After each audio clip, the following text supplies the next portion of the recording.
আজ রথযাত্রা, সবার বাড়িতেই জগন্নাথের পুজো হবে। আমার এই ছোট্ট জগন্নাথ, এবছরে ভেবেছিলাম জগন্নাথের রং করব, আর করা হয়নি। স্নান করিয়ে নতুন সিংহাসন এবং গদি নতুন বানিয়ে তাকে নতুন বস্ত্র পরিয়ে সিংহাসনে বসাবো।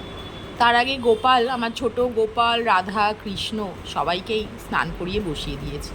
আমার জগন্নাথেরও স্নান হয়ে গেছে, বড় গোপাল সব জামা কাপড় পরে নিয়েছে, গলায় মালা দিয়ে জগন্নাথের জামা কাপড় পরিয়ে এবার জগন্নাথকে বলভদ্র এবং সুভদ্রাকে বসিয়ে দিয়েছি সিংহাসনে।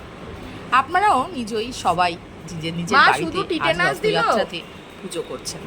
আমি সামান্য কিছু আয়োজন করে এই বড় গোপাল, ছোট গোপাল, রাধাকৃষ্ণ আর জগন্নাথের একটু সেবা করলাম, একটু ফল দিয়ে ভোগ দিলাম।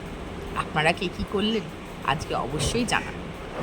আজ রথযাত্রা, সবার দিন যেন ভালো যায়, সবাই আনন্দে থাকবেন আর সবার পাশে থাকবেন, এই কামনা করেই আমি আমার ভিডিওটা আজকে শেষ করছি। কেমন লাগলো অবশ্যই জানাবেন।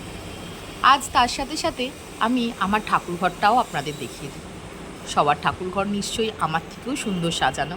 আমি আজ এইটুকুই সাজাতে পেরেছি, তাই আপনাদের সাথে একটু শেয়ার করলাম। কেমন লাগলো অবশ্যই জানাবেন সবাই।